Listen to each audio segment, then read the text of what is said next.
Soy Santiago Barrientos presentando el parcial de velocidad, flexibilidad y fatiga para la cátedra de entrenamiento deportivo a cargo del doctor Jorge García. Los tipos de velocidad que se presentan en el rugby, que es el deporte que yo elegí, son la velocidad de reacción, la velocidad frecuencial cíclica, la velocidad gestual o acíclica, la velocidad de percepción, la velocidad de anticipación y la velocidad de decisión. La velocidad de reacción es la capacidad de responder a un estímulo en el menor tiempo posible. Durante el partido, el deportista debe ser capaz de responder velozmente ante diferentes estímulos visuales. Por ejemplo, la salida de la pelota en una formación móvil para salir a marcar, la salida de mitad de cancha y estímulos auditivos, producto de una señal de un compañero o el silbato del árbitro marcando una infracción, que son los que predominan en este deporte. Incrementar la capacidad de reacción beneficiará al deportista, dado que debe resolver situaciones de juego en escasos segundos y bajo presión. La velocidad de reacción se ve puesta en juego en innumerables y muy diversas formas durante el partido y puede ser determinante a la hora del resultado. Por ejemplo, durante el juego es importante, luego de taclear o de caer al suelo, colocarse de pie para seguir jugando, y es tan importante hacerlo en el primer minuto de juego como en el minuto final. Por lo tanto, estas situaciones deportivas deben entrenarse. La velocidad frecuencial cíclica es la capacidad de realizar movimientos cíclicos a la máxima velocidad. Dentro de la velocidad frecuencial distinguimos la velocidad de aceleración, que es la capacidad para conseguir la máxima velocidad en el menor tiempo posible. Por ejemplo, al recibir una pelota y atacar la línea defensiva del rival, cuanto mayor sea la velocidad desarrollada, mayor será la potencia con la cual se ataque y mayores serán las posibilidades de quebrar los movimientos defensivos para generar ventaja. La velocidad máxima también se manifiesta en este deporte, aunque reviste de menor importancia, debido a que se manifiesta en menores cantidades de veces. Por ejemplo, al quebrar la defensa rival en carrera hacia el ingol o viceversa, un defensor que corre a evitar en la misma jugada un try. La velocidad gestual es la velocidad específica del tipo de deporte. Representa una característica de ejecución psicofísica que refleja la velocidad de los procesos cognitivos y motrices de las acciones de juego técnico-tácticas en un momento dado. La velocidad nos permite darle una mayor continuidad a las situaciones de partido y una mayor eficacia a las acciones de juego.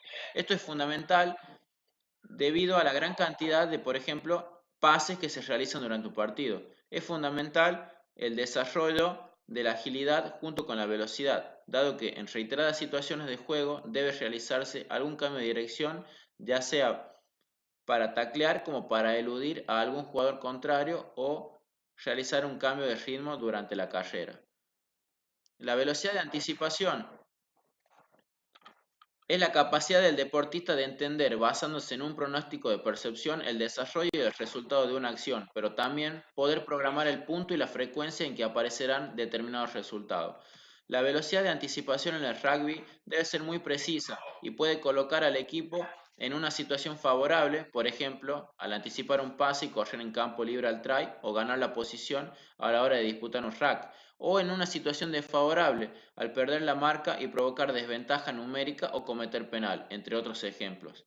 La experiencia que un jugador tiene en una determinada situación compleja posee gran importancia para reconocer lo que sucederá y se colocará automáticamente en la situación correcta y entrará en juego en el momento correcto. La velocidad de decisión. Los componentes cognitivos juegan un papel muy importante en la capacidad de acción general y particularmente para la velocidad de decisión.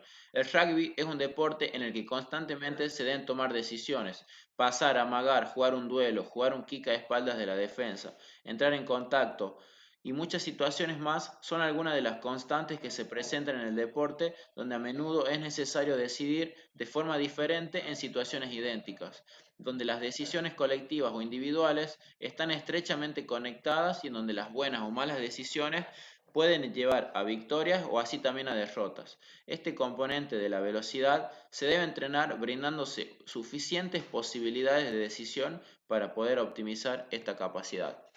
En cuanto a la flexibilidad, en la actualidad existe una tendencia en el contexto del entrenamiento deportivo a utilizar con mayor frecuencia el término de amplitud de movimiento, como concepto más general que engloba al de flexibilidad, elasticidad y movilidad articular, como así también al de estiramiento.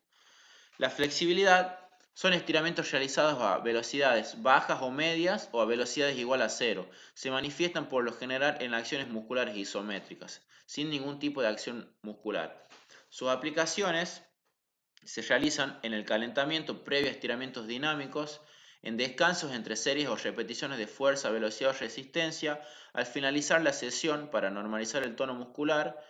En fase de desarrollo se entrenan a diario, en fase de mantenimiento 3 a 4 veces por semana.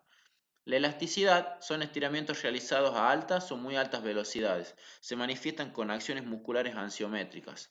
Sus aplicaciones, por ejemplo, en el calentamiento, en movimientos generales con moderada velocidad de ejecución. En deportes que involucran acciones explosivas, se emplean al final del calentamiento. Este tipo de estiramientos no es aconsejable utilizarlos en enfriamientos o vuelta a la calma, ya que se presentan elevados estados de fatiga y aumentaríamos el riesgo de lesión. En la mayoría de las técnicas deportivas, la elasticidad prima sobre la flexibilidad. Los ejercicios dinámicos y balísticos los realizaremos en el calentamiento del entrenamiento y la competencia.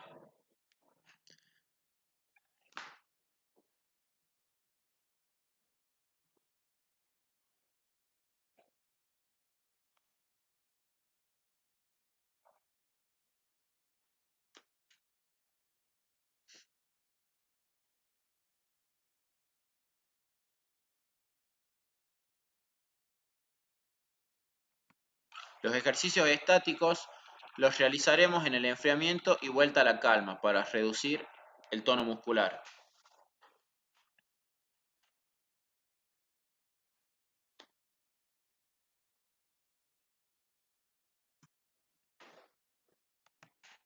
En cuanto a la fatiga, el conocimiento real de la intensidad de ejercicio como el nivel de fatiga generada por el esfuerzo son dos de las principales preocupaciones de la fisiología del entrenamiento. Diferenciándolos terminológicamente, términos que se utilizan normalmente como sinónimos, la fatiga es la disminución del trabajo realizado, el cansancio es la percepción subjetiva de este proceso que protege al organismo de la extenuación excesiva. Las manifestaciones de la fatiga en el rugby se dan por la disminución de la fuerza y resistencia de los músculos, el empeoramiento de la coordinación de los movimientos, el aumento del consumo energético durante la ejecución del mismo trabajo, reacciones y velocidades retardadas de transformación de la información, dificultades del proceso de concentración y cambios de atención. En cuanto a su localización, la fatiga la podemos dividir en central, que está relacionado al sistema nervioso, por ejemplo en el fallo de la actividad neural, y la fatiga periférica relacionada a los músculos que intervienen en el ejercicio. Los causantes de esta fatiga periférica pueden ser la disminución de la fosfocreatina en el músculo, el aumento de la acidez muscular como consecuencia de un aumento en la producción de ácido láctico, la disminución de glucógeno en el músculo, etc. La percepción de la fatiga es un mecanismo que utilizaremos para medir el grado de cansancio que es percibido por la persona para un trabajo determinado. Puede utilizarse para estimar la fatiga que produce un ejercicio determinado o lo contrario, producir un nivel de fatiga modificando la intensidad del ejercicio. Factores que condicionan la fatiga en el rugby. Según una investigación de Bismara, el consumo de oxígeno para hacer frente a este tipo de deporte varía entre los 55 y 65 mililitros kilogramos por minuto. Lograr en los deportistas un alto nivel de V2 máximo es fundamental para que puedan desarrollar una alta intensidad de desplazamiento durante las distintas situaciones de juego sin producir altos niveles de lactato. El nivel de lactato tiene una correlación significativa con la percepción subjetiva del esfuerzo. En un partido de rugby varían entre las 4 y las 8 milimoles según Bismara. El sistema nervioso vegetativo. Existe una buena relación entre la frecuencia cardíaca y la percepción subjetiva del esfuerzo, tanto en ejercicios que involucran poca masa muscular como en aquellos realizados con todo el cuerpo. En promedio, la frecuencia cardíaca en un partido de rugby se sitúa entre los 160 y 190 pulsaciones por minuto. Los factores ambientales también juegan un papel importante. Existe relación entre la temperatura cutánea y la percepción subjetiva del esfuerzo. El aumento de la temperatura cutánea como consecuencia del aumento de la temperatura ambiental produce mayores niveles de percepción subjetiva del esfuerzo. En nuestra provincia los partidos suelen jugarse en horarios de la siesta, por lo general con altas temperaturas, pudiendo provocar un incremento de la percepción del esfuerzo. Cognitivos y emocionales. El nivel de ansiedad ante la competencia ocasiona mayor percepción subjetiva del esfuerzo. El cansancio afecta la resolución de las diferentes situaciones que se pueden plantear y pueden lentecer o dificultar la toma de decisiones. Los medios y métodos de recuperación del entrenamiento y de la competencia que utilizaremos se pueden clasificar dependiendo del momento en que se produzcan en recuperación intrasesión, con métodos como las sesiones cortas de masaje relajante o estimulante, la flexibilidad estática o la reposición de líquidos. Y recuperación intersesión, con masajes deportivos de relajación, relajación psicológica, adecuadas horas de sueño y alimentación correcta. Los procesos de recuperación se dan antes, durante y después del entrenamiento, siendo la recuperación un periodo de tiempo en ausencia de estímulo. A la hora de monitorear la fatiga utilizaremos marcadores subjetivos como la tonalidad de la piel, la transpiración, el movimiento, la concentración, el estado general del deportista, la disposición para el rendimiento y el estado de ánimo que presente. Todos estos indicadores serán tomados en cuenta para evitar caer en sobreentrenamiento y así poder optimizar la carga del deportista.